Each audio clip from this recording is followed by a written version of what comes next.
Tu lah, aku tak nak korang rasa macam ya Syashik dah ni dah tak nak lepak. Bukan aku tak nak lepak.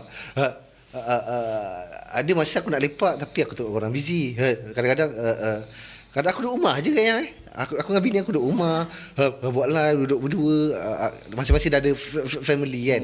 Kadang aku nak je lepak tapi aku dah rasa kadang kalau lepak hari-hari aku takut macam Cok cakap kita jealous bukan jealous pasal ni jealous kat mana tempat dia sekarang padahal kita sama-sama dulu ni. Itu je. Tapi aku okey guys, aku okey. Okay, aku still sama je. Cuma sekarang lagi lucu lah. Okay, satu lagi aku nak kreditkan benda ni pun untuk your wife lah. Aku rasa Fiza pun satu orang yang sangat penting lah dalam hidup kau. Betul, Kalau tak ada betul, Fiza, aku rasa kau tak ada.